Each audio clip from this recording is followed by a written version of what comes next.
Hello বন্ধুরা, আজকে তোমরা মাদার টেরিজা সম্পর্কে অনেক কিছু নতুন তথ্য জানতে পারবে। কারণ আমি আজকে এই ভিডিওতে মাদার টেরিজার জন্ম এবং তার ব্যক্তিগত জীবনে তিনি কিভাবে সকলের কাছে এক আদর্শ হয়ে উঠেছিলেন সেই সম্পর্কে কিছু কথা বলব। তবে এর পাশাপাশি তিনি কি কি পুরস্কার পেয়েছিলেন এবং তার মৃত্যু কিভাবে হয়েছিল এবং মৃত্যুর পর তার উত্তরাধিকারী কে ছিল সেইগুলি এই ভিডিওতে তুলে ধরব। এর পাশাপাশি সবশেষে আমি বলবো ওনার কিছু মূল্যবান বাণী, যেগুলো অনুপ্রাণিত হয়ে অনেক মানুষই তার ব্যক্তিগত জীবনে সাফল্য অর্জন করেছে। তবে চলো শুনে না মাদার টেরিজা সম্পর্কে কিছু গোপন কথা। মাদার টেরিজা, যিনি মানবতার প্রতীক হিসাবে পরিচিত, 26শে আগস্ট 1910 সালে তখনকার অটোমান সাম্রাজ্যের অন্তর্গত বর্তমান উত্তর মেসিডোনিয়া স্কাইপেস শহরে জন্মগ্রহণ করেন। তার পুরো নাম ছিল অগ্রেস গনজা বোজাখিউ। তার পরিবার ছিল আলবেনীয় ক্যাথলিক। তার বাবা নিকোলা ছিলেন একজন ব্যবসায়ী এবং জনসেবক। তার মা দ্রানা ছিলেন ধর্মপ্রধান নারী, যিনি দরিদ্র ও অসহায় প্রতি অত্যন্ত সহানুভূতিশীল। এই গুণ তার মায়ের থেকেই ছোটবেলা থেকে শিখেছিলেন আগনেস। গনজা নামে ডাকনামটি তার পরিবারের কাছ থেকেই পাওয়া, যার অর্থ পুঙ্কশ্রী বা ফুলের কুড়ি। তিনি ছিলেন 3 ভাইয়ের মধ্যে কনিষ্ঠ। 1919 সালে মাত্র 9 বছর বয়সে তার বাবা মারা যান। বাবার মৃত্যুর পর তার পরিবার আর্থিক সংকটের মধ্যে পড়লেও তার মা তাকে সহনশীলতা ও মানব সেবার শিক্ষা দিয়েছিলেন। মাদার টেরিজার ধর্মীয় জীবন শুরু হয় 18 বছর বয়সে। 1928 সালে তিনি আয়ারল্যান্ডে লরেটো মঠে যোগ দেন। সেখানে তিনি ধর্মীয় শিক্ষা গ্রহণ করেন এবং মিশনারি হিসেবে কাজ করার জন্য প্রস্তুতি নেন। তিনি নিজের জীবন উৎসর্গ করেন যীশুখ্রিস্টের নামে মানব সেবায়। লরেটো মঠে প্রবেশের পর তিনি নিজের নাম পরিবর্তন করে সিস্টার মেরি টেরিজা রাখেন। এটি ছিল সেই সময়কার ফরাসি সন্ন্যাসীদের থেরেসা অফ লিসিউর এর প্রতি শ্রদ্ধার নিদর্শন। তিনি 1929 সালে প্রথমবারের মতো ভারতে আসেন এবং দার্জিলিংয়ে লরেটো মঠে যোগ দেন। সেখানে তিনি শিক্ষকতা শুরু করেন এবং 1931 সালে তার প্রথম ধর্মীয় প্রতিজ্ঞা নেন। এরপর 1937 সালে তিনি মাদার টেরিজা উপাধি গ্রহণ করেন এবং চূড়ান্ত সন্ন্যাস প্রতিজ্ঞা করেন। তারপর মাদার টেরিজা দীর্ঘ সময় ধরে কলকাতার সেন্ট ম্যারি হাই স্কুলে শিক্ষকতা করেন। এই সময় তিনি দরিদ্র ও সুবিধাবঞ্চিত মানুষের দুর্দশা দেখে গভীরভাবে বিচলিত হন। 1946 সালে একটি ট্রেনে ভ্রমণের সময় তিনি ঈশ্বরের আহ্বান অনুভব করেন।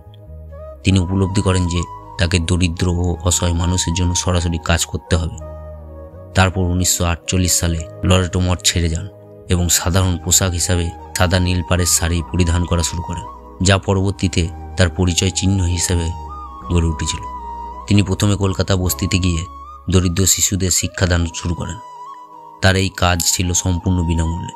এরপর তিনি 1950 সালে মিশনারি অফ চ্যারিটি নামে একটি সংস্থা প্রতিষ্ঠা করেন। এই সংস্থার মূল লক্ষ্য ছিল দরিদ্র, অসুস্থ, অনাথ এবং মৃত্যু পথযাত্রীদের সেবা করা। শুরুতে কলকাতা শহরে সীমাবদ্ধ থাকলেও পরে এটি বিশ্বের বহু দেশে ছড়িয়ে পড়ে। 1952 সালে তিনি কলকাতা প্রথম নির্মল হৃদয় নামে আশ্রয়স্থল কেন্দ্র প্রতিষ্ঠা করেন। এটি ছিল মৃত্যুপ্রাপ্ত মানুষদের জন্য একটি বাড়ি, যেখানে তাদের শেষ দিনগুলো শান্তিতে কাটানোর সুযোগ করে দেওয়া হয়। একই বছরে তিনি শিশু ভবন নামে একটি আশ্রয় কেন্দ্র স্থাপন করেন, যেখানে পরিত্যক্ত শিশুদের লালন পালন করা হতো এবং এর সঙ্গে মাদার টেরিজা কুষ্ঠরোগীদের সেবার জন্য আলাদা কেন্দ্র প্রতিষ্ঠা করেন। তিনি তাদের শুধু চিকিৎসা নয়, ভালোবাসা ও মর্যাদা দিয়ে বেঁচে থাকার সুযোগ প্রদান করেন। এরপরে তার সেবামূলক কাজের পরিধি শুধু ভারতে নয়, সারা বিশ্বে ছড়িয়ে পড়ে। তিনি দরিদ্র, শরণার্থী, কুষ্ঠরোগী এবং যুদ্ধপীড়িতদের জন্য কাজ করে মাদার টেরিজার সেবা শুরু করেছিলেন। তার গভীর সহানুভূতি এবং দরিদ্রের প্রতি ভালোবাসা থেকে অনুপ্রাণিত তিনি মানব সেবায় এক নতুন অধ্যায়ের সূচনা করেন, যা আজ মানুষকে সেবা ও মানবতার প্রতি নিবেদিত হতে অনুপ্রাণিত করে। আর এর জন্য তিনি নিঃশর্ত ভালোবাসার স্বীকৃতি হিসাবে তিনি সারা বিশ্ব থেকে বহু সম্মান ও পুরস্কার লাভ করেছিলেন। এর মধ্যে সবথেকে বৈশিষ্ট্য পুরস্কারগুলো হচ্ছে নোবেল শান্তি পুরস্কার 1979 সালে পেয়েছিলেন। দরিদ্র অসহায় মানুষের জন্য নিঃস্বার্থ সেবা এবং শান্তির প্রতিষ্ঠায় অবদান রাখার জন্য নোবেল শান্তি পুরস্কার ভূষিত হন। তিনি এই পুরস্কারের অর্থ দরিদ্রের সেবায় দান করেন। তারপর পেয়েছিলেন পদ্মশ্রী 1962 সালে। ভারত সরকার তাকে এই সম্মান প্রদান করেন তার মানব সেবার প্রতি শ্রদ্ধা জানিয়ে। তারপর ভারত রত্ন 1980 সালে। এটি ভারতের সর্বোচ্চ বেসামরিক পুরস্কার। মাদার টেরিজা দরিদ্র ও অসহায়ের জন্য যে কাজ করছেন তার জন্য তাকে এই সম্মান দেওয়া হয়। এরপর পেয়েছিলেন রেমন ম্যাগসেস পুরস্কার 1962 সালে। এশিয়ার জন্য নোবেল হিসাবে পরিচিত এই পুরস্কার তাকে মানব সেবার জন্য প্রদান করা হয়। তারপর পোপ জন শান্তি পুরস্কার 1971 সালে। ক্যাথলিক চার্চের পক্ষ থেকে শান্তি ও মানবতার জন্য কাজ করার স্বীকৃতিস্বরূপ তাকে এই পুরস্কার দেওয়া হয়। অর্ডার অব মেরিট 1983 সালে। যুক্তরাজ্যের রানী দ্বিতীয় এলিজাবেথ তাকে এই পুরস্কার প্রদান করেন। আলবার্ট সোয়াইটজার আন্তর্জাতিক পুরস্কার 1975 সালে। মানবাধিকার এবং দাতব্য কাজের বিশেষ ভূমিকা রাখার জন্য তাকে এই সম্মান দেওয়া হয়। এর পাশাপাশি পশ্চিমবঙ্গ সরকারের সর্বোচ্চ সম্মানও পেয়েছিলেন, যেমন কলকাতা তার অবদানের জন্য তাকে বিশেষভাবে সম্মানিত করা। তারপর বিশ্বের বিভিন্ন বিদ্যালয় থেকে সম্মানসূচক ডিগ্রি প্রদান করা, জাতিসংঘ আন্তর্জাতিক সংস্থাগুলোর পক্ষ থেকে স্বীকৃতি, এরকম ছোটোখাটো অনেক পুরস্কার পেয়েছেন। এরপর আসি ওনার মৃত্যু কিভাবে হয়েছিল আর ওনার উত্তরাধিকার কে ছিলেন। মাদার টেরিজা দীর্ঘদিন ধরে শারীরিক নানা সমস্যায় ভুগেছেন। হৃদরোগ, কিডনি জটিলতা এবং নিউমোনিয়ার মতো অসুস্থতার কারণে তার শারীরিক অবস্থা দিন দিন অবনতির দিকে যাচ্ছিল।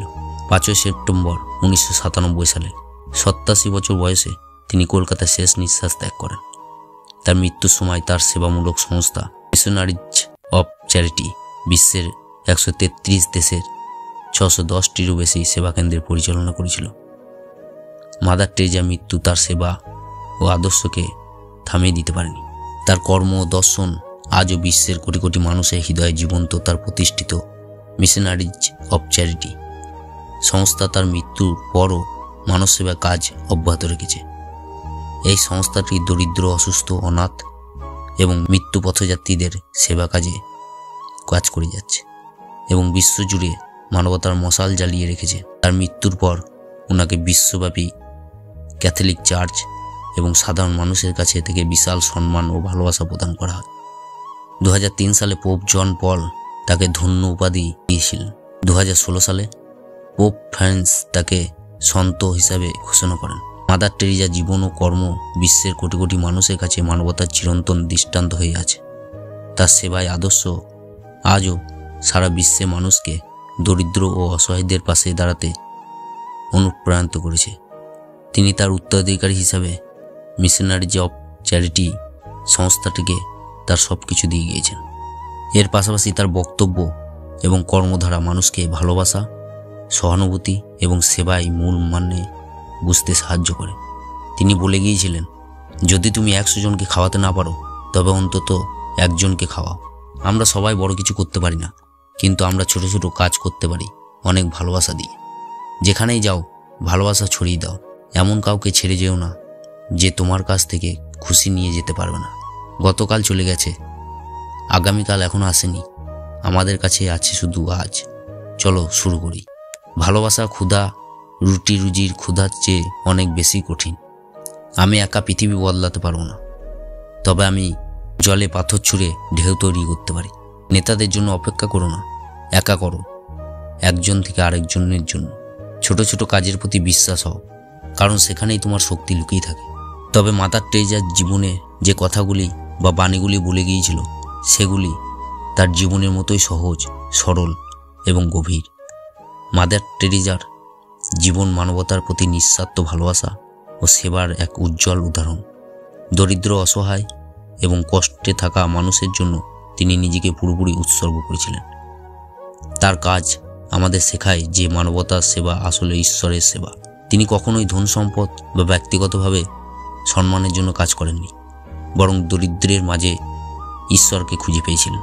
তার প্রতিষ্ঠিত মিশনারিজ অফ চ্যারিটি আজও তার মানব সেবার জন্য কাজ করে যায় সর্বদা।